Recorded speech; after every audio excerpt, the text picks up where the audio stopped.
안녕하세요, 베어툴스 석구입니다. 여러분들 콘크리트 타공 작업을 하시면서 잘 뚫리지 않아서 힘들었던 경험 한 번씩은 있으시죠? 중간에 철근이 있을 때는 더 힘들게 되는데요. 이럴 때 특화된 공구를 사용하시면 훨씬 더 편안한 작업이 가능하죠. 오늘 준비한 제품은 미러키 신제품 18V 로터리 해머드릴입니다.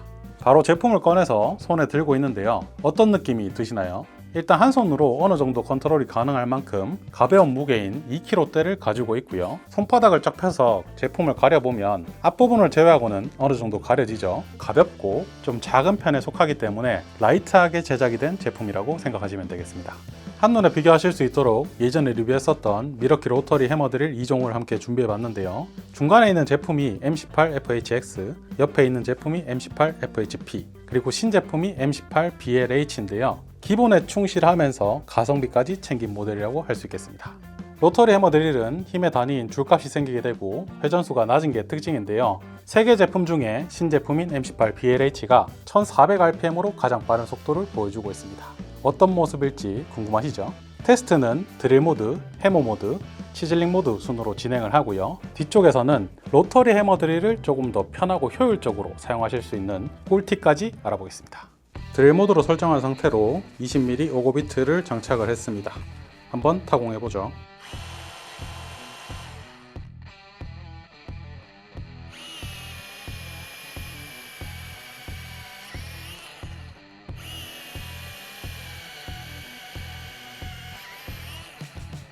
아주 빠른 속도는 아니었지만 무리 없이 타공이 가능했습니다. 이제 로터리 해머드릴 하면 빼놓을 수 없는 콘크리트 타공을 해보죠.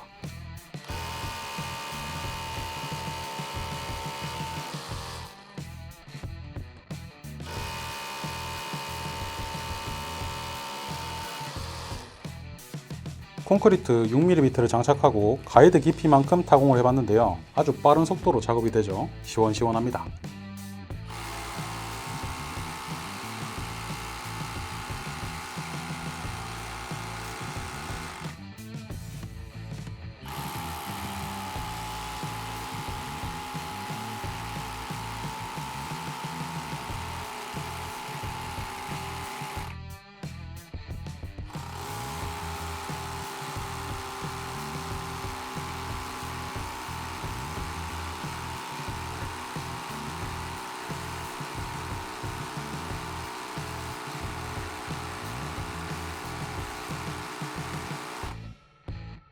(20mm) 이하로 타공을 했을 때는 비교적 빠른 속도로 작업이 가능했습니다. 20mm일 때는 조금 시간이 걸린다는 점 참고하시고요. 미러키 신제품인 포지 배터리로 변경을 하면 조금 더 빠른 속도로 작업이 가능합니다.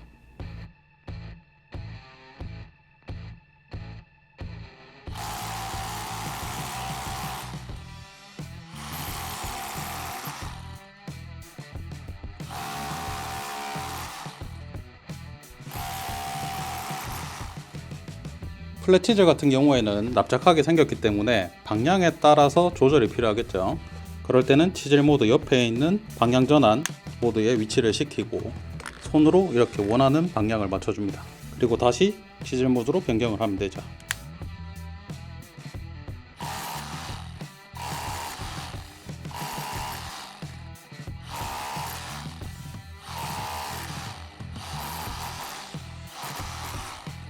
치질 모드 같은 경우에는 아까 보셨던 것처럼 완전한 파쇄를 기대하기는 어렵고요. 간단하게 타일을 털어내거나 표면을 정리하는 정도의 힘을 가지고 있습니다.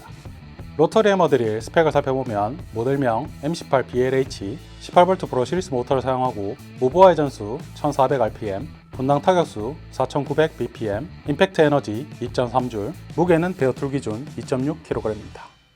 제품 외관을 살펴보면 앞쪽의 척은 SDS 플러스 척으로 되어 있기 때문에 비트는 그냥 넣어주시면 장착이 됩니다.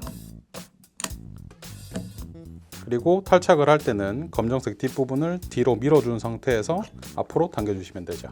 보조 손잡이는 손으로 잡는 부분을 돌려서 풀어주시면 360도 원하는 위치에 이동을 시킬 수가 있고요. 고정을 하실 때는 반대로 돌려주시면 되죠.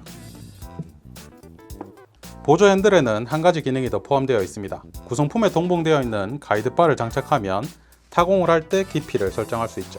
장착 방법은 빨간색 버튼을 눌러주신 상태로 가이드바를 장착을 시켜줍니다. 그리고 원하는 위치로 이동을 한 다음에 빨간색 버튼을 놓아주면 고정이 되고요. 이 기준 선만큼 맞춰서 타공을 할 수가 있는 거죠. 기어 케이스는 메탈로 제작이 되어 있어서 제품 사용 시 발생하는 발열을 빠르게 해소시켜 주고요. 옆쪽에는 모드를 선택할 수 있는 레버가 위치하고 있습니다. 먼저 드릴 모드, 그 다음이 해머 모드, 치질 모드인데요. 치질 모드 옆쪽에 있는 건 앞쪽에 플랫 치질 등을 장착을 했을 때 방향을 전환하는 모드입니다. 모드를 이동을 시킬 때는 빨간색 버튼을 눌러서 가볍게 돌려주시면 딸깍하고 정지가 되면서 해당 모드에 정확하게 위치가 되죠. 기어 케이스와 손잡이 사이에는 고무로 제작된 완충 장치 부분이 있는데요. AVS 안티 바이브레이션 시스템이라고 하고요. 제품을 사용하다 보면 진동이 손 쪽으로 이동을 해서 손에 피로감이 생기겠죠. 그럴 때 상쇄를 시켜주게 됩니다. 앞으로 눌러보면 가압을 했을 때 움직임이 생기면서 왔다 갔다 하는 게 보이실 겁니다. 손잡이 위쪽에는 정역 스위치, 작동 트리거가 위치하고 있고요. 그립 같은 경우에는 일반적인 수준으로 잡았을 때 원활한 작업이 가능합니다. 제품 앞쪽에는 트리거를 당겼을 때 LED 작업등이 들어오게 되고요. 아래쪽에 단자가 위치하고 있는데 MC8CDEX라는 집진기를 구입을 한 상태로 결합을 해주시면 타공을 할 때 집진을 하면서 작업이 가능합니다. 마지막으로 로터리 해머 드릴을 사용하실 때 알아두시면 좋은 꿀팁 3가지를 소개해 드리겠습니다. 꿀팁 첫 번째, 비트를 결합하기 전에 비트 결합 부분에다가 그리스를 소량 도포한 다음에 장착을 해주시게 되면 결합 부분의 마모와 비트의 손상을 줄일 수가 있어서 오랜 시간 동안 원활한 작업을 하실 수가 있습니다. 꿀팁 두 번째, 사용을 하시다가 정지된 상태에서 모드를 변경할 때 빨간색 버튼을 누른 상태로 돌려도 정위치까지 오지 않는 경우가 있는데 이럴 때는 트리거를 살짝 조작해 주신 다음에 이동을 시켜주면 원활하게 모드 변경이 가능합니다. 꿀팁 세 번째, 로터리 해머 드릴을 사용하시면 손잡이 부분을 통해서 가압을 하게 되는데요. 앞쪽에 해머가 때려주는 공간이 필요하기 때문에 너무 과도하게 누를 경우 오히려 더 늦게 타공이 되는 현상이 발생을 하는데요. AVS를 기준으로 설명을 드리면 지금처럼 완전히 눌리는 상태가 너무 가압이 많은 거고요. 그리고 거의 변화가 없는 상태는 가압이 적은 겁니다. 두 단계가 있을 때 고무가 하나 정도 겹쳐지는 적당한 가압으로 작업을 하시면 훨씬 더 편하고 빠른 작업을 하실 수가 있습니다. 미러키 신제품 로터리 해머 드릴에 대해서 알아봤습니다. 해당 제품은 베어툴 구성과 배터리 2개 충전기 구성으로 선택하실 수가 있고요. 로터리 해머 드릴 치고 2kg대로 가볍고 작은 부피를 가지고 있기 때문에 과연 어떤 성능을 보여줄까라는 기대를 했습니다. 직접 테스트를 해보니까 20mm 이하에서는 원활하고 빠른 타공이 가능했고요. 20mm가 넘어가는 순간부터는 가능은 하지만 조금 시간이 걸릴 수 있다는 점 참고해 주시면 좋겠습니다. 치질링을 하면서도 핸들링이 좋은 편이었기 때문에 전반적으로 만족스럽다라고 생각이 드는데요. 기존의 해머드릴 드라이버로 콘크리트 타공을 하다가 지치거나 로터리 해머드릴 구입을 고려하시는 분들이 선택하시면 좋은 제품이 될 것 같습니다. 한 가지 조금 더 욕심을 내보자면 비트가 끼었을 때 동작하는 안전 클러치는 탑재가 되어 있지만 영민하게 킥백을 통제해 줄 수 있는 오토 스탑 기능은 빠져 있는데요. 탑재를 한 상태로 출시가 되었다면 더 좋았지 않았을까라는 생각이 듭니다. 여러분들과 함께 성장하는 베어툴스 석구였습니다. 감사합니다.